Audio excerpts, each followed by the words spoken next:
الحمد لله نحمده ونستعينه ونستغفره ونؤمن به ونتوكل عليه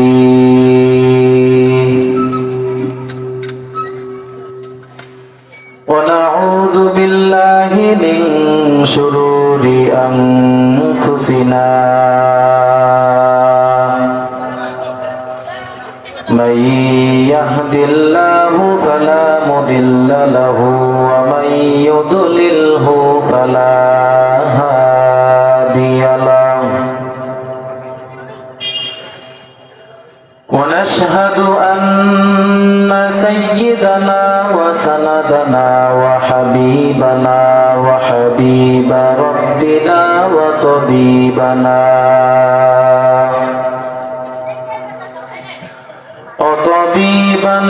وطبيب قلوبنا ومولانا محمدا عبده ورسوله الذي أرسله الله تعالى بالحق بشيرا ونذيرا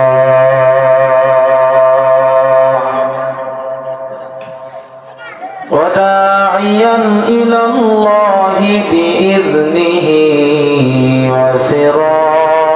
وسراجا منيرا أما بعد فأعوذ بالله من الشيطان الرجيم بسم الله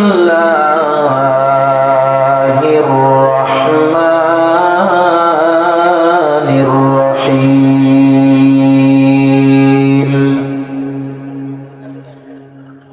الذين يؤمنون بالغيب ويقيمون الصلاة ومما رزقناهم ينفقون والذين يؤمنون بما أنزل إليك وما أنزل من قبلك وبالآخرة هم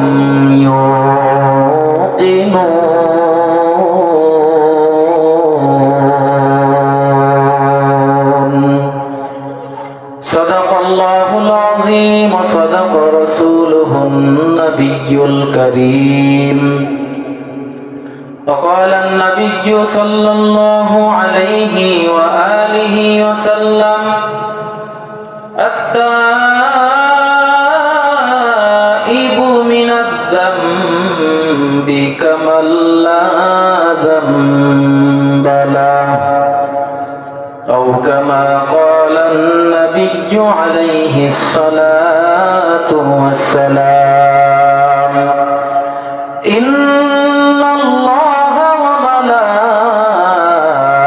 وملائكته يصلون على النبي يا أيها الذين آمنوا صلوا عليه وسلموا تسليما محبت সবাই দুরূদ শরীফ করেন আল্লাহুম্মা সবাই যান রিভার দেন সাউন্ড মিষ্টি করে দেন আরেকটু বাড়াই দেন রিভার দেন হ্যাঁ সাউন্ড মিষ্টি করে দেন وحبيبنا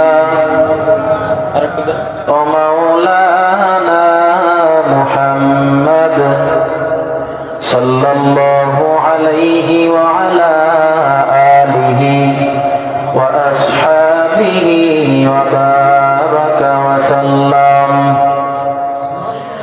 दुनिया है सदाकत सदाकत में तेरा नाम रहेगा। दुनिया है सदाकत में तेरा नाम रहेगा। सिद्दीक तेरा नाम से इस्लाम रहेगा। सिद्दीक तेरा नाम से इस्लाम रहेगा। दुनिया है सखावत में तेरा नाम रहेगा। दुनिया है सखावत में तेरा नाम रहेगा। उस्मान तेरा नाम से इस्लाम रहेगा। उस्मान तेरा नाम से इस्लाम रहेगा। दुनिया है अदालत में तेरा नाम रहेगा। दुनिया है अदालत में तेरा नाम रहेगा। फारूक तेरा नाम से इस्लाम रहेगा। फारूक तेरा नाम से इस्लाम रहेगा। दुनिया है शुजाअत में तेरा नाम रहेगा। दुनिया है शुजाअत में तेरा नाम रहेगा। हैदर तेरा नाम से इस्लाम रहेगा। हैदर तेरा नाम से इस्लाम रहेगा।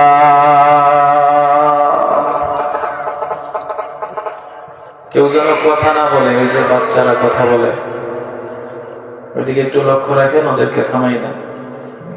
ভাই দূর থেকে কথা টানতে হবে, আর একটু সাউন্ড দিতে হবে।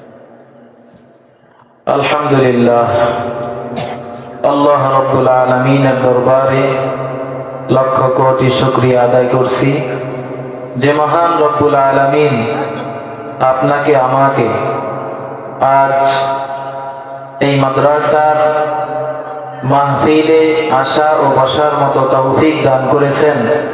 সেজন্য সকলেই শুকরিয়া আদায় করছি, আলহামদুলিল্লাহ। সবারই মন চায় নেক আমল করে আল্লাহ তাআলার জান্নাতের মেহমান হতে,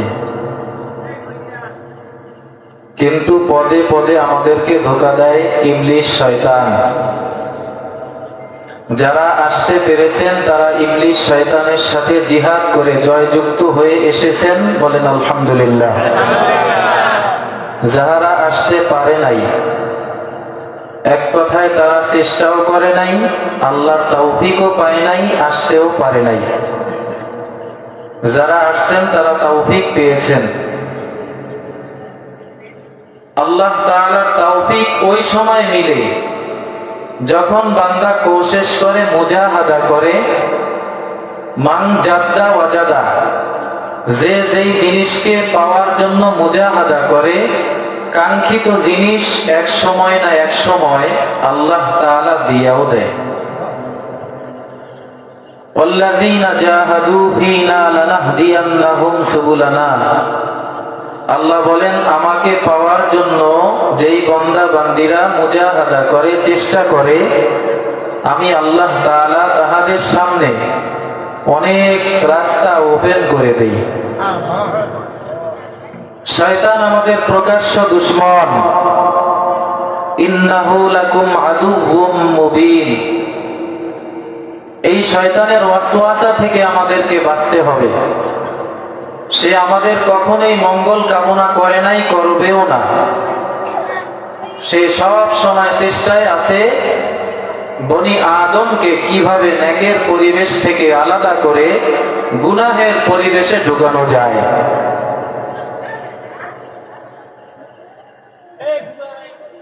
এক মুরব্বী নামাজ আদায় করার জন্য মসজিদের দিকে রওনা দিছে। বুড়া মানুষ তো হোঁচট খেয়ে পড়ে গেছে, পরে কান্না শুরু করে দিছে। হঠাৎ করে একজন যুবক এসে মুরব্বিকে বলতেছে, আমি আপনার একটু উপকার করতে চাই। কি উপকার? বলে আপনি তো নামাজ পড়ার জন্য মসজিদে যাচ্ছেন, আপনি তো এখন অসুস্থ, আমি আপনাকে আমার ঘাড়ে করে মসজিদ পর্যন্ত পৌঁছায়া দিতে চাই। মুরব্বী খুশি হলো। মসজিদের দরজায় পৌঁছায়া দিয়া যখন এই যুবক মুরব্বী থেকে আলাদা হচ্ছে, তখন মুরব্বী ডাক দিয়া বলে, বাবা তুমি আমার উপকার করলা, তুমি তো বাবার নেককার সন্তান, তোমার আব্বার নাম কি? এরকম তো উপকারী মানুষ এখন পাওয়া খুব কঠিন। তখন সেই যুবক বলতেছে, আমার নাম হলো খবিথ, আমার আব্বার নাম হলো ইবলিস। বলে তাহলে তুমি মানুষের সুরাজে আসছো? বলে হ্যাঁ। তুমি উপকার করলা কেন? কয় মুরব্বী আমি আপনার উপকার করি নাই, আপনি যদিও দেখছেন উপকার করেছি, কিন্তু আমি আপনার বড় লস করে দিয়েছি। কি লস?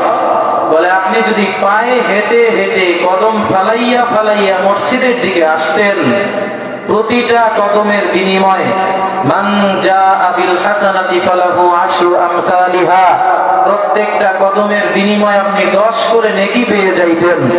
আমি গাড়ে করে নিয়ে আসার কারণে আপনি এই নেকিগুলো পাইলেন না, অতএব আপনার আমি লস করেছি, আপনি টের পান নাই। এজন্য ইবলিস চায় সব সময় ক্ষতি করার জন্য। কি করার জন্য? সময় বাবা খুব কম, আমার বয়ানের সময় কম সেটা বলছি না, দুনিয়ার হায়াতে জিন্দেগির সময় বড় কম। আপনার আমার সামনে যত দিন যায়, মৃত্যু তত নিকটে আসে। এই ক্ষণস্থায়ী জিন্দেগিতে থাইকা আপনার আমার চিরস্থায়ী জিন্দেগির কামাই করতে হবে। সুযোগ পাইছি, আল্লাহ দিছেন, কিন্তু সুযোগটা কাজে লাগাই না। এক জেলে গেছে মাছ ধরার জন্য, জালের মধ্যে পাইছে একটা খনি, একটা টুকরা পেয়েছে, কিন্তু জেলে বুঝে না যে এটা কি, কত বড় দামি জিনিস। রাস্তা দিয়ে নিয়ে হাঁটতেছে, এক বাদশার সাথে দেখা হয়। বাদশা কয় ওটা কি? বলে আমি তো চিনি না, আমার আব্বাও চিনে না। বাদশা তো চিনছে যে এটা স্বর্ণের খনি। বাদশা কয় এইটা আমাকে দাও, আর আমার রাজপ্রসাদের মধ্যে তোমাকে মাগরিবের পরে ঢুকাইয়া দিব, ফজর পর্যন্ত টাইম, এর মধ্যে তুমি যা নিতে পারো সব তোমার।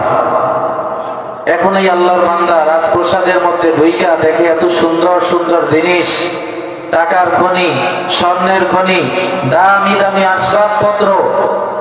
শেষ পর্যন্ত দেখে একটা সুন্দর বিলাসবহুল খাট।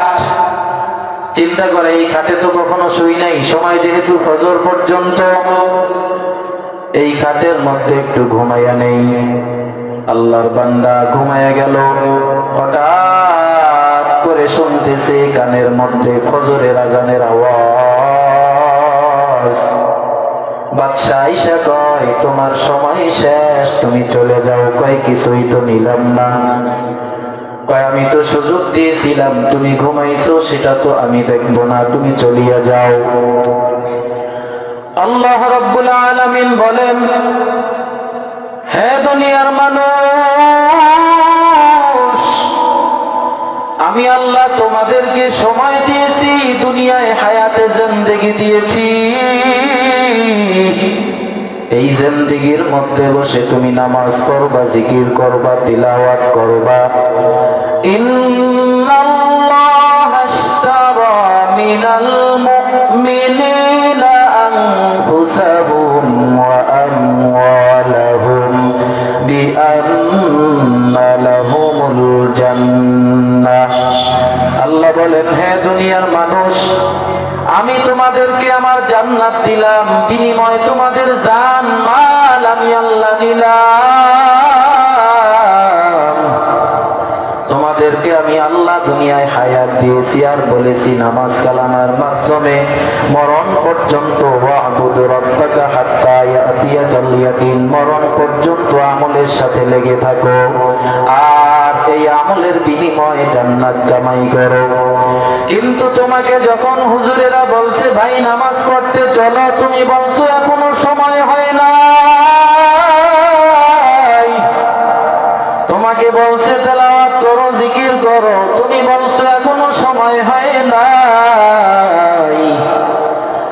যখন তোমার মৃত্যুর সময় হয়ে গেছে তখন তুমি বলতেছো ফাআসসাদদাকা ওয়া আকুম মিনাস সালিহিন। ও আল্লাহ, আমরা একটু দান সাদকা করি, নামাজ পড়ি, তারপরে আমরা বিদায় হব, একটু আমাদেরকে সময় দাও। আল্লাহ পাক বলেন আর সময় নাই, সময় তো দিয়েছিলাম, এই সময়টা তুমি ঘুমাইয়া ঘুমাইয়া কাটাইছো, আর সুযোগ নাই। হাকিকত সে তো দুনিয়া বে খবর হাই, দুনিয়া কি নুমাইশ পর নজর হাই। নমি গুয়াম কে আজ দুনিয়া জুদা বাস, বহার গারে কে বাসিবা খুদাবাস। জীবনে যা কিছু করবেন সব আল্লাহর জন্য, দুনিয়ার কোনো মানুষের জন্য নয়, একমাত্র আল্লাহর জন্যই করো। আমার আল্লাহকে যদি রাজি করতে পারো গো, আমার আল্লাহ পাক বলেন বান্দা আমাকে রাজি করতে পারলে আমি আল্লাহ তোমার হয়ে যাব। والذين آمنوا أشد حبا لله, যারা মুমিন তারা আমি আল্লাহকেই বেশি ভালোবাসে। আমি আল্লাহকে পাওয়ার জন্য তারা পাগল হয়ে থাকে। আল্লাহ পাক বলেন কুল ইন্না সলাতি ওয়া নুসুকি ওয়া মাহইয়ায়া ওয়া মামাতি লিল্লাহি রাব্বিল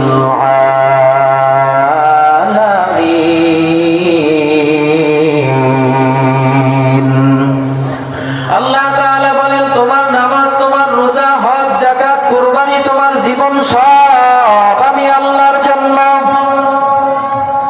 মানুষ আল্লাহকে পাওয়ার জন্য ইবাদত করে না, মানুষ জান্নাতে যাওয়ার জন্য, জাহান্নাম থেকে বাঁচার জন্য ইবাদত করে।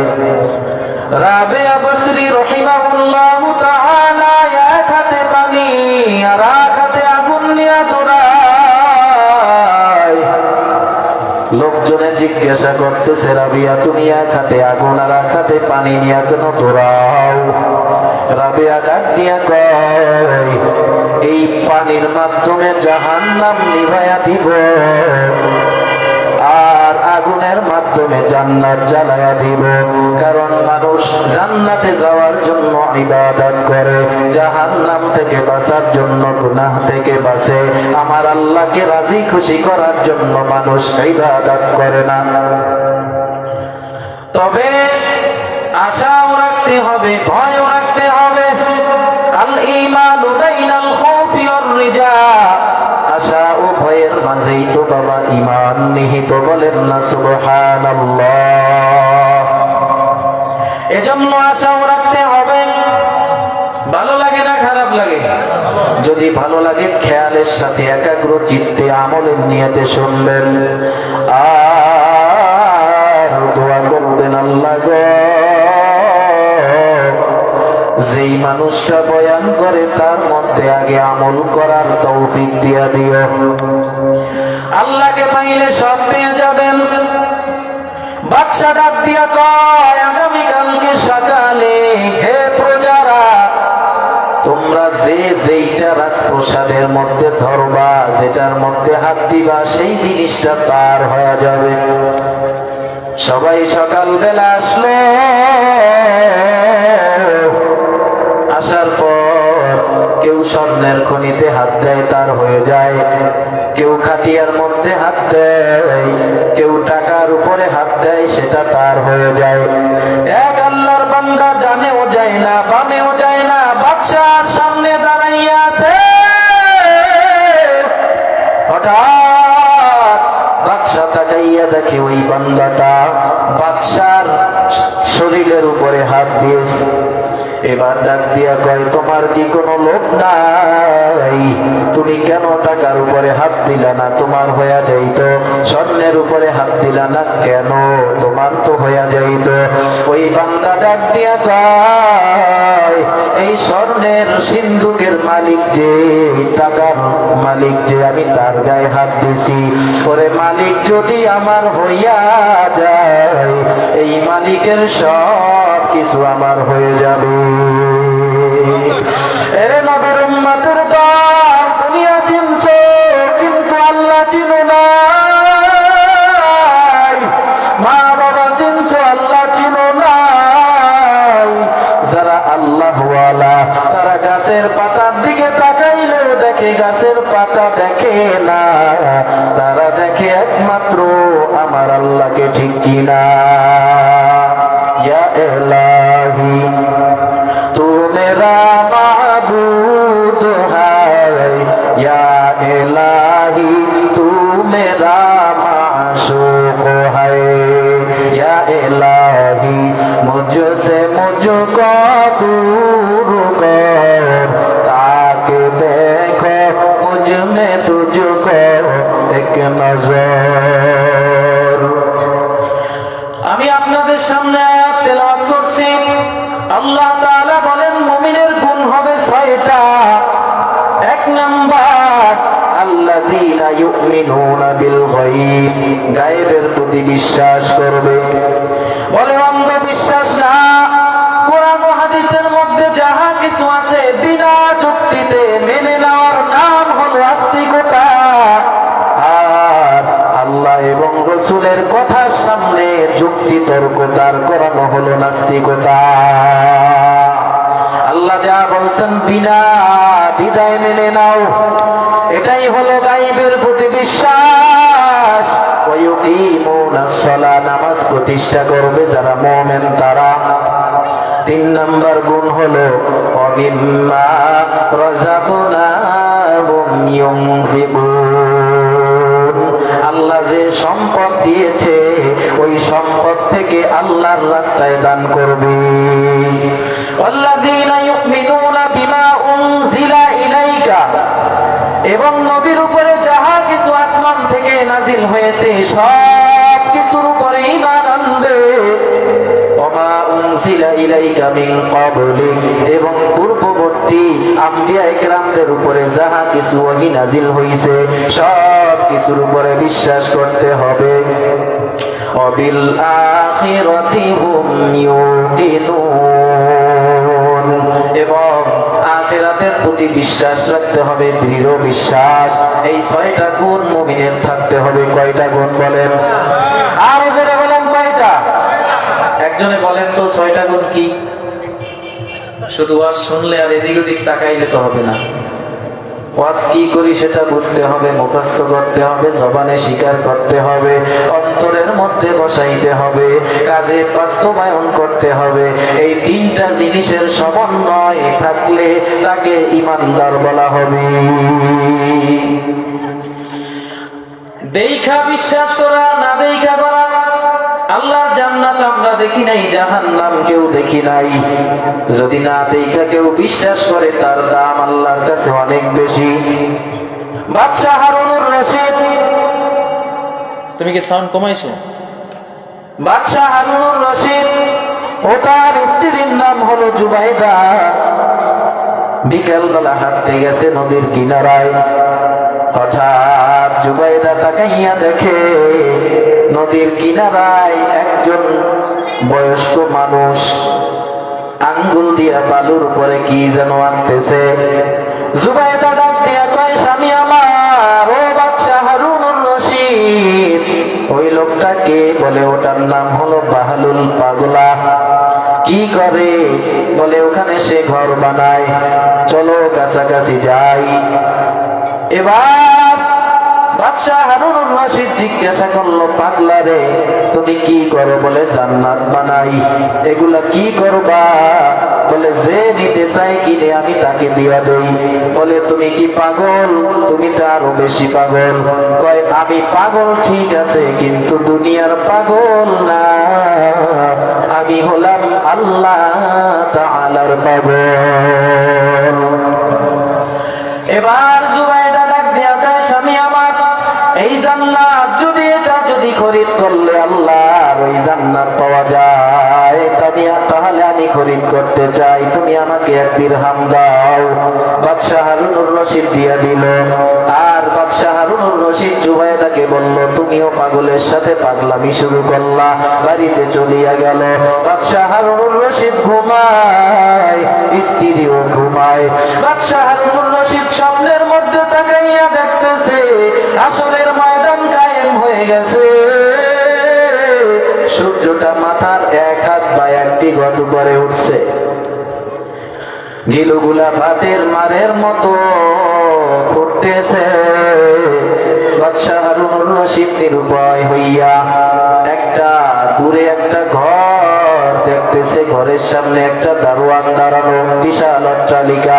ওখানে যাইয়া একটু অপেক্ষা করতে চাইছে, একটু রেস্ট করতে চাইছে।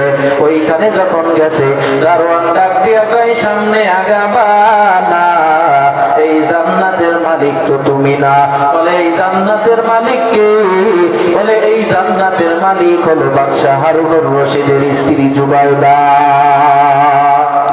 স্বপ্ন ভেঙে গেল। এবার স্ত্রীকে ডাক দিয়া কয়, আগামীকাল বিকালে আমরা আবার নদীর কিনারায় ঘুরতে যাব, আমিও ওই জান্নাত কিনবো। এবার জুবাইদা ডাক দিয়া কয়, স্বামী আমার, তুমি কি জান্নাত দেইখা পাগল হয়েছো? জান্নাত কাছাকাছি পাইয়াও তুমি হারাইলা। বলে তুমি কেমনে জানো? বলে আমার জান্নাতের খবর তুমি জানলা, কিন্তু আমি জানবো না, এটা তো হতে পারে না। আল্লাহু আকবার। এবার আবার বিকাল বেলা গেল।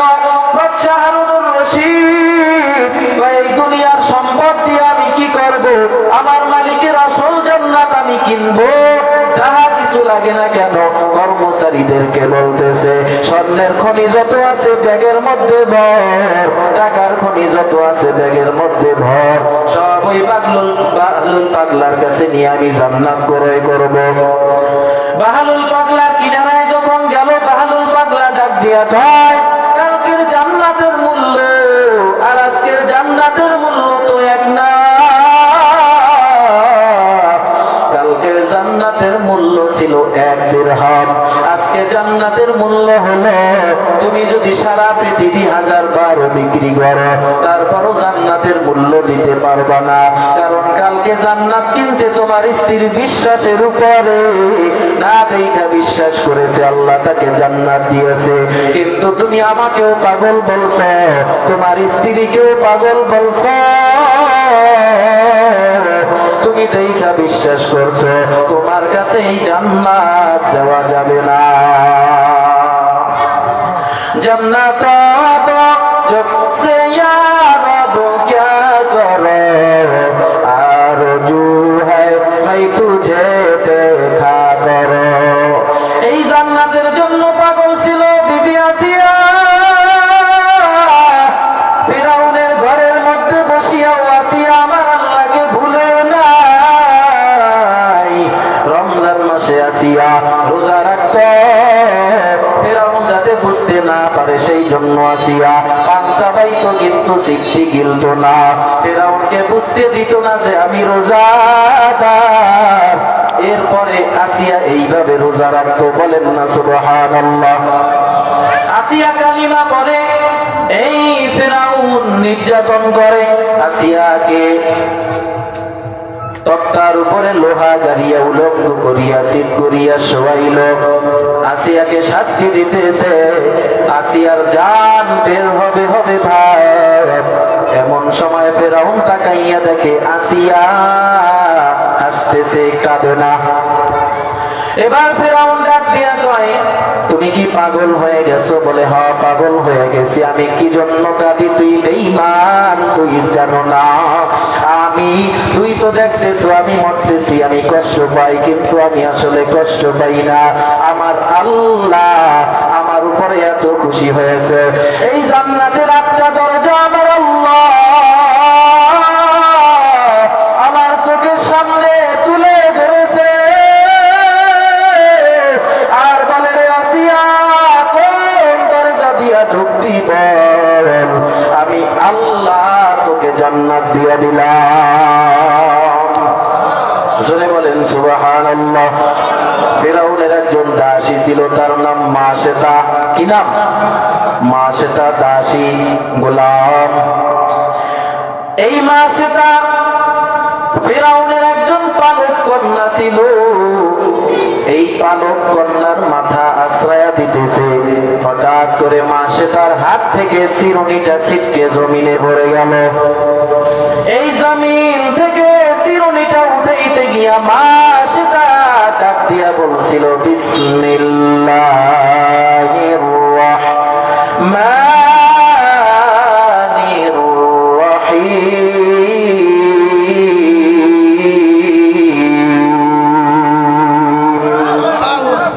আল্লাহু আকবার আসে না, কারণ জবান নাপাক। বিড়ি খাইতে খাইতে জবান নাপাক, উলামায়ে কিরামের গীবত করতে করতে জবান নাপাক। এই জবান দিয়া সুদের খানা ঢুকাইতে ঢুকাইতে জবান নাপাক হয়ে গেল, যার কারণে এই জবান দিয়া আল্লাহু আকবার নামের পবিত্র আওয়াজ বের হয় না। ঠিক কিনা বলেন? আরো করে বলেন আল্লাহু আকবার। যে ব্যক্তি দুনিয়াতে বসে মাওলার নামের জিকির বেশি বেশি করবে, তার মরণের সময় মাওলার নাম বের হয়ে যাবে। কিছুদিন আগে বক্তব্য চলাকালীন সে হোক যে দলের, ওটা আমার দেখার বিষয় না, যার শেষ কথাটা ছিল ইনশাআল্লাহ, বান্দা বক্তব্য দিতে দিতে জমিনে লুটায়া পড়েছে। ঠিক কিনা বলেন?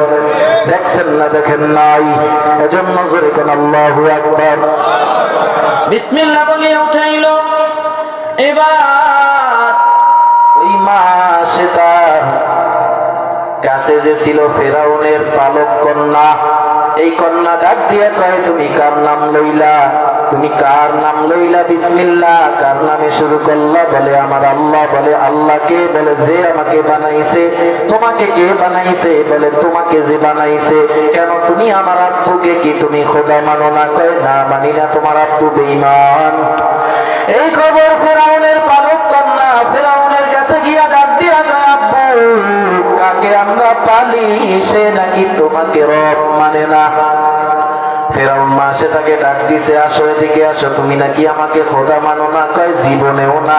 কয় তুমি কি শোনো না, আনা রব্বুকুমুল আ'লা, আমি হলাম বড় খোদা। বলে না ফরমান, খামোশ হয়ে যাও, তোমাকে আমি খোদা মানি না। কয় যদি না মানো তাহলে তোমাকে আমি তৈলের মধ্যে জ্বালাবো। 3 দিন সময় দিলাম, এর মধ্যে ডিসিশন নাও, আমাকে খোদা মানবা নাকি তৈলের মধ্যে তুমি পড়বা।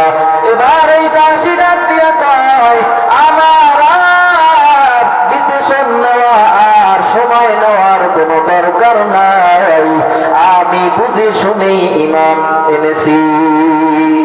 সাউন্ড অন্যরকম হয়ে গেল কেন? তুমি কি মরাইছো? এই যে বাচ্চারা যদি সামনে সামনে হাঁটে, বয়ানে তাসির হয়? কথা কম দেখা তাসির হয়? তাসির হবে না, ওদেরকে থামাই দেন। এবার ফেরাউনের দাসী কয়, আমি জীবনেও মানি না।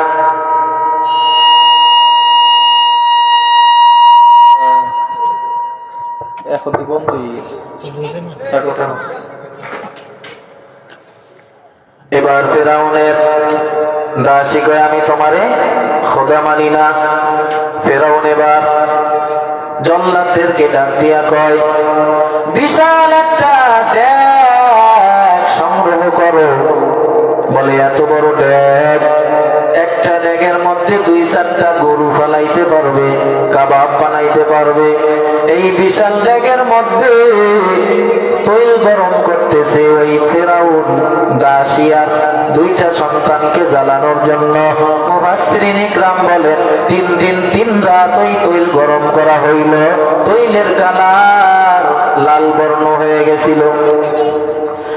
এবার মা সেটাকে ডাক দেয়, মা সেটার 2 সন্তান, বড় একটা সন্তান আর একটা কোলের মধ্যে। বড় সন্তানকে ফেরাউন ডাক দিয়া কয় ও জল্লাদ, এই বড় সন্তানকে তৈলের মধ্যে ফেলাইয়া দাও, কারণ মা সেটা আমার খোদা মানে না। এবার সন্তানকে যখন তৈলের মধ্যে ফেলাইতে যায়, তখন সন্তান ডাক দিয়া কয়, মা তুমি একটুখানি খোদা মেনে নাও, তাহলে তো আমিও বেঁচে যাব, তুমিও বেঁচে যাইবা। এবার মা ডাক দিয়া কয়, সন্তান তোকে আমি বললাম ফিরাউনের কাছে তোর মাথা নত করবি না, আমাকে যদি তৈলের মধ্যে ফালাও, কিন্তু ঈমান দেওয়া যাবে না, জীবন চলে যায়, যাক। এবার ফিরাউন ওই সন্তানটাকে তৈলের মধ্যে ফালাইতেছে, তৈলের মধ্যে ফালাইতেছে। ফালানোর পর পুরে কেমন জানি হাড্ডি কয়টা তৈলের উপরে ভাসতেছে। এবার মা সেটাকে ডাক দিয়ে কয়, তুমি যদি এখনো খোদা না মানো, তাহলে তোমার কোলের মধ্যে যে ছোট একটা সন্তান আছে, এই সন্তানটাকে ফালাইয়া দিব। এবার এই সন্তানের জবান আমার আল্লাহ খুলে দিয়েছে, ডাক দিয়া কয়, রে মা খবরদার আল্লাহ তাআলাকে রব মানো, এই কথার উপরে ইস্তিকামত থাকো। ইন্নাল্লাযীনা ক্বালু রাব্বুনাল্লাহু থুম্মা ইসতাকামু তাতানাজ্জালু আলাইহিমুল মালায়েকা আল্লা তাখাফু ওয়া লা তাহজানু ওয়া আবশিরু বিল জান্নাতিল্লাতী কুনতুম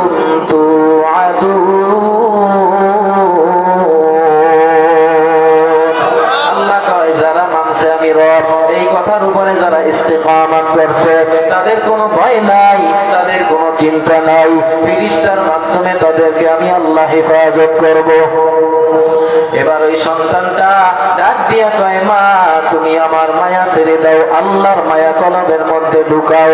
এবার ফিরাউন ওই মা সেটার কোল থেকে দুধের বাচ্চাটাকে টান দিয়া ওই তৈলের মধ্যে মায়ের সামনে ফেলাইয়া দিল। বাবা, মায়ের সামনে যদি সন্তান এত শাস্তির শিকার হয়, মায়ের কলিজাটায় কেমন আগুন লেগে যায়।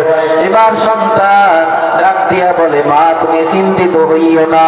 ওই সন্তান বলে, মা তুমি তো দেখছো আমাকে ফেরাউন তৈলের মধ্যে ফেলাইছে, কিন্তু আমার বডিটা তৈলের মধ্যে ঠিক, কিন্তু আমার রূহটা আল্লাহ তৈলের মধ্যে ফালানোর আগেই জান্নাতের আরশে আজিমের থেকে উঠাইয়া নিতেছে। তুমি তো দেখছো এটা তৈলের ড্যাগ,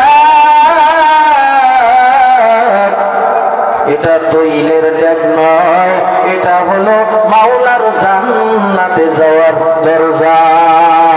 সুবহানাল্লাহ। এবার ফিরাউনের কাছে মা সেটা ডাক দিয়া কয়, ও ফিরাউন তুমি আমাকেও ছাড়বা না, আমাকেও তুমি তৈলের মধ্যে ফালাইবা, আমি নিশ্চিত, কিন্তু তোমার কাছে আমার দুইটা আবদার। একটা আবদার হলো, আমাদের এই তিনজনার হাড্ডি তো তৈলের উপরে ভাসবে, এই হাড্ডিগুলা যেখানে সেখানে তুমি ফালাইবা না, এই হাড্ডিগুলা এক জায়গায় করিয়া এরপর দাফন দিয়া দিবা। অন্তত আমার সন্তানদেরকে নিয়ে আমি কবরের মধ্যে একটু শান্তিতে থাকতে চাই। আর হাসরের ময়দানে যখন আমার আল্লাহ ডাক দিয়ে বলবে, ও মা সেটা কি নিয়ে আসছো,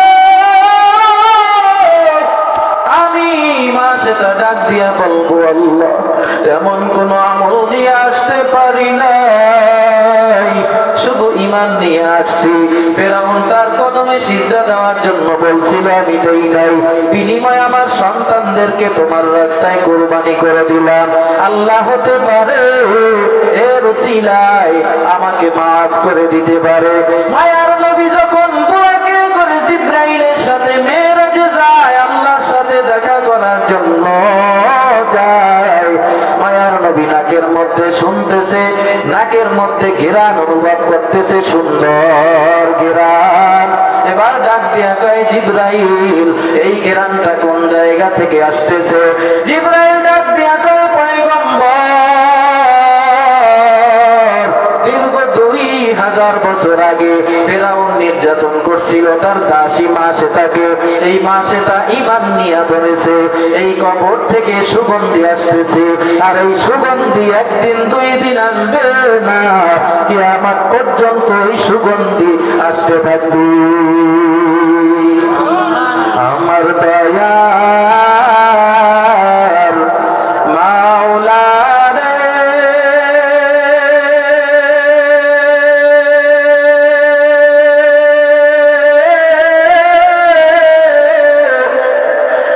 আমার দয়ার মাশূক রে, কোথায় যাইয়া পাবো তোমার ঠিকানা, কোথায় যাইয়া পাবো তোমার ঠিকানা, তোমাকে পাইবার আশে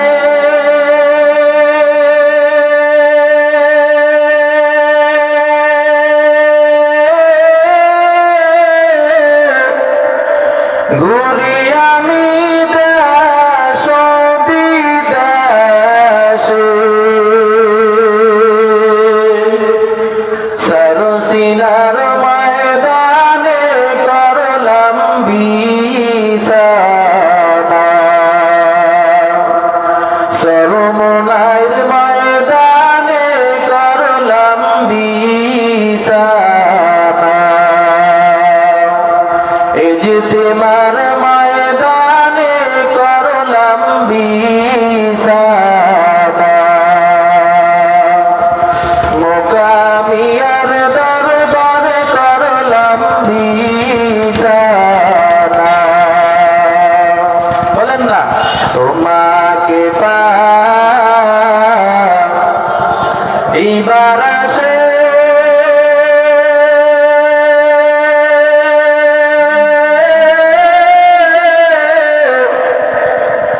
হাত দিলাম আমি পীরের হাতে,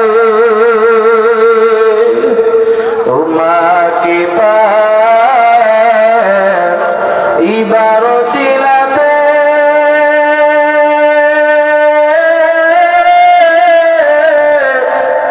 হাত দিলাম আমি পীরের হাতে, পারো পাবো কি জানতে মনের বাসনা, পারো পাবো কি জানতে মনের বাসনা, তোমাকে বুঝি আমি পাইলাম না। আল্লাহকে পাইতে রাজি আছেন না নাই? দুই ফোঁটা চোখের পানি ফেলাইয়া আজকের এই মাহফিল থেকে বিদায় হওয়ার পর, আজকে এই মাহফিল থেকে ঈমানের ব্যাটারি চার্জ হওয়াতে এরপর আমলের লাইনে সবাই যোগদান করবেন। আল্লাহ আমাদেরকে ঈমান নিয়ে কবরে যাওয়ার তৌফিক দান করেন, বলেন আমিন। একটা হাদিসও তেলাওয়াত করছিলাম, আত্তাইবু মিনাজ যামবি কামান লা যামবা লাহ। এর অর্থ হলো গুনাহ থেকে তওবাকারী এমন ব্যক্তির মতো যার কোনো গুনাহই হয় নাই। আল্লাহ পাক বলেন, কুল ইয়া ইবাদিয়াল্লাযীনা আসরাফু আলা আনফুসিহিম লা তাকুনাতু মির রাহমাতিল্লাহ। ও আমার বান্দা বান্দীরা, আমি আল্লাহ তাআলার দরবারে তোমরা তওবা করো যারা নিজেদের নফসের উপরে গুনাহ করেছো, জুলুম করেছো, আর আমি আল্লাহর রহমত থেকে নৈরাশ হয়ো না। উদউনি আস্তাজিব লাকুম, আল্লাহ তাআলা সান্তনার বাণী শোনায়। ও বান্দা, দুনিয়ার শুরু লগ্ন থেকে এই পর্যন্ত, এই থেকে শেষ লগ্ন পর্যন্ত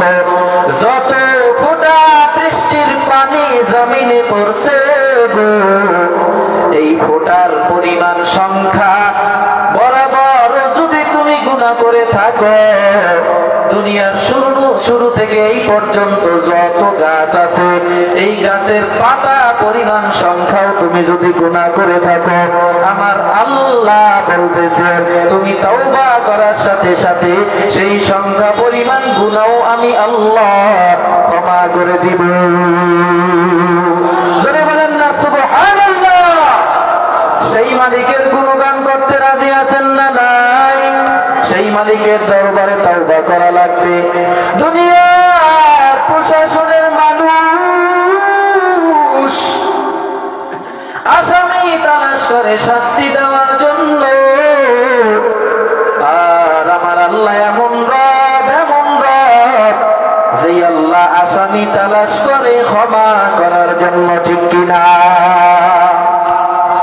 হযরত ওমর রাদিয়াল্লাহু তাআলা আনহু রাস্তা দিয়ে হাঁটতেছে, হঠাৎ করে তাকাইয়া দেখতেছে রাস্তার পাশে এক যুবক অজর ধরায় কান্না করতেছে। ওমর ডাক দিয়া কয়, রে যুবক, তুমি কেন কান্না করতেছ? যুবক আরো জোরে কান্না শুরু করে দিছে। ডাক দিয়া কয়, রে ওমর, আমি কেন কান্না করতেছি তোমার কাছে বলা যাবে না, আমার লজ্জা লাগে। আমি আমার মালিকের সাথে কানেকশন লাগাইয়া দিছি, আমার মালিক যেন আমাকে ক্ষমা করে, তুমি দোয়া করিও। হযরত ওমর কত বড় কঠোর হৃদয়ের মানুষ, সেই হযরত ওমরের দিলটাও নরম হয়ে গেল যুবকের কান্না দেখিয়া। যুবকও হাউমাউ করে কাঁদে, হযরত ওমর কান্না করে। হযরত ওমর কান্নারত অবস্থায় নবীর দরবারে হাজির। নবীজি ডাক দিয়া কয়, রে ওমর, তুমি কেন কান্না করো? এবার ওমর ডাক দিয়া কয়, পয়গম্বর, এক যুবক ওই রাস্তায় বসে কান্না করতেছে, সে নাকি বড় ধরনের গুনাহ করে ফেলাইছে। তার কান্না দেখে আমারও কান্না চলে আসছে। নবী ডাক দিয়া কয়, রে ওমর, ওই যুবককে তাড়াতাড়ি আমার দরবারে নিয়ে আসো। নবীজির সামনে যুবককে নিয়ে আসার পর এবার নবী ডাক দিয়া কয়, রে যুবক, তুমি কি গুনাহ করেছো তুমি আমাকে বলো। যুবক ডাক দিয়া কয়, আমি বড় অন্যায় করেছি পয়গম্বর, বলতে সাহস হচ্ছে না। এবার নবী ডাক দিয়া কয়, রে যুবক, তুমি এমন কি অন্যায় করেছো? তোমার অন্যায় এবং গুনাহ বড় নাকি আল্লাহর আরশে আজিম বড়? যুবক ডাক দিয়া কয়, আমার গুনাহ বড়। এবার নবী ডাক দিয়া কয়, রে যুবক, আল্লাহর ক্ষমা বড় নাকি তোমার গুনাহ বড়? এবার যুবক ডাক দিয়া কয়, আমার গুনাহই মনে হয় বড়। নবী ডাক দিয়া কয়, রে যুবক, তাহলে কি এমন অন্যায় করেছো আমাকে একটু বলো। যুবক ডাক দিয়া কয়, পয়গম্বর, আমি বড় অসহায়, বড় গরিব। মদিনায় যত মানুষ মারা যায় তাদেরকে যখন দাফন করিয়া আত্মীয় স্বজনেরা বাড়িতে চলিয়া যায়, আমি যুবক ওই কবরটা আবার খুলিয়া ওই মৃত্যু ব্যক্তির গা থেকে কাপড়টা চুরি কইরা নিয়া বাজারের মধ্যে বিক্রি করে আমার সংসারে জীবিকা নির্বাহ করি। আমার ছেলের মুখে খানা দেই, আমার মেয়ের মুখে খানা দেই। ও নবী, একদিন শেষবার এই মদিনার মধ্যে এক যুবতী মারা গেছে, সুন্দরী যুবতী। আমি এই যুবতীর কবরের মধ্যেও নাইমা কাপড় যখন চুরি করিয়া উপরের দিকে উঠতে যাই, তখন আমাকে কে যেন আওয়াজ দেয়, ও যুবক, এমন সুন্দরী নারী মনে হয় তুই জীবনও দেখো নাই, আর পাবি না। তোর কাম বাসনা তুই আদায় করে নে, এই মহিলার সাথে জেনায় লিপ্ত হা। ইয়া রাসূলুল্লাহ, আমি ওই মহিলার সাথে জেনায় লিপ্ত হইলাম। জেনায় লিপ্ত হওয়ার পর আমি যখন উপরের দিকে উঠতেছি, তখন আমাকে কে যেন আওয়াজ দেয়, ও আমার ভাই, নামাজ পড়াইয়া গোসল করাইয়া পবিত্র বানাইয়া আল্লাহ তাআলার এই কবরের মধ্যে রেখে গেছে। তুই কেন আমাকে নাপাক করলি? আমার জীবনেও তো আমার এই জিসমের মধ্যে কোনো কলঙ্কের ছাপ নাই, তুই কেন এরকম করলি রে যুবক? তোর উপরে আমার অভিশাপ। ইয়া রাসূলুল্লাহ, ওই দিনই আমার কলবের মধ্যে ধাক্কা লাগছে, আজকে থেকে আমি আর গুনাহ করব না, আমি আমার মালিকের দরবারে ক্ষমা চাইব। জোরে বলেন সুবহানাল্লাহ। আমার মায়ের নবী ডাক দিয়ে কয়, রে যুবক, তুই তো বড় অন্যায় করে ফেলাইছ। এতক্ষণ যুবক বেশি ভয় পায় নাই, এখন যখন নবীজি বলছে তার জবান দিয়া, এ যুবক তুই বড় অন্যায় করে ফেলাইছ, যুবক নিশ্চিত হয়ে গেল, আমার মনে হয় আর ক্ষমার দরজা খোলা নাই।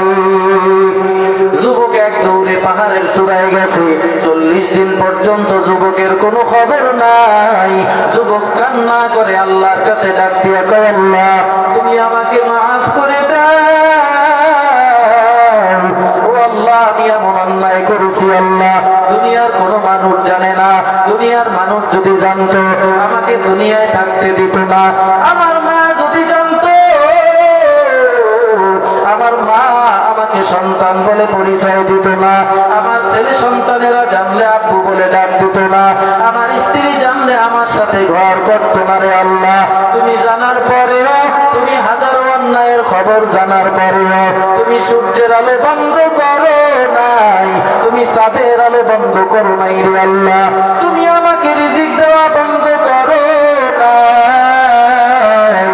আল্লাহর বান্দা যখন আল্লাহর সাথে কানেকশন লাগায়া দিছে, আমার আল্লাহর আরশে আজিমে জোশ মেরে গেছে। বলেন সুবহানাল্লাহ। আমার আল্লাহ জিবরাইলকে পাঠায়া দিও, বলেন ও জিবরাইল তাড়াতাড়ি যাও, আমার নবীকে গিয়া বলো, ও নবী আপনাকে রিজিক কে দেয়? নবী ডাক দিয়া কয়, কেন? আমাকে তো আল্লাহ রিজিক দেয়, দুনিয়ার সব মানুষকে আল্লাহ তো রিজিক দেয়। ও নবী, কেউ যদি গুনাহ করে ক্ষমা কে করেন? বলে আল্লাহ করে। বলে আপনিও যদি গুনাহ করতেন আপনাকে কে ক্ষমা করতো? বলে আল্লাহই তো করতো। তাহলে আল্লাহ তো বলেছেন লা তাকুনাতু মির রাহমাতিল্লাহ, বান্দা নৈরাশ হবে না। আপনি ওই বান্দাটাকে কেন নৈরাশ করলেন? ওই বান্দাটাকে জানাইয়া দেন। সাহাবায়ে কেরাম দৌড়ায়া গিয়া বলে, রে ভাই আর কান্নার দরকার নাই, আমার আল্লাহ তোমার জীবনের সব গুনাহ মাফ করে দিয়েছে। জোরে বলেন সুবহানাল্লাহ। এজন্য চলতে ফিরতে গুনার কোনো শেষ নাই। গুনাহ হয়ে গেলে আল্লাহর কাছে ক্ষমা চাওয়া লাগবে। আল্লাহ তাআলা বলেন তওবার দরজা খোলা আছে। কত সন্তান মা বাবা মারা যাওয়ার পর, মা বাবা মারা যাওয়ার পরেও গুনাহ করে। বলেন একটা সন্তান যদি ন্যাক করে তাও মা বাবার কবরে পৌঁছায়, সন্তান যদি গুনাহ করে গুনার অংশটাও মা বাবার কবরে পৌঁছায়। এর কারণ মা বাবার দায়িত্ব ছিল সন্তানটাকে নেককার বানানো, সন্তানটাকে মাদ্রাসায় পড়ানো। এই সন্তানটাকে যদি দিনী শিক্ষায় শিক্ষিত করত মা বাবা, এই সন্তান দাঁড়িয়ে প্রস্রাব করতে পারত না, এই সন্তান দুর্নীতির সাথে তার সম্পর্ক থাকতো না। ওই মা বাবার মতো কুলাঙ্গার মা বাবা আর কেউ নাই, যেই মা বাবা সন্তানের হক আদায় করে না। এজন্যই সন্তান মা বাবা বুড়া হলে মা বাবাকে মারে পর্যন্ত। এটা সন্তানের দোষ নয়, সন্তানের হক তুমি আদায় করো নাই, যার কারণে সন্তান তোমার হক আদায় করে না। ঠিক কিনা? এজন্য নেককার সন্তান বড় দামি। এই নেককার সন্তান যদি দুনিয়া থেকে রেখে যায়, মরণের পর কবরের পাশে দাঁড়াইয়া এই সন্তান সূরা ফাতিহা, সূরা ইখলাস, আয়াতুল কুরসি, সূরা ইয়াসিন পড়িয়া যদি মা বাবার জন্য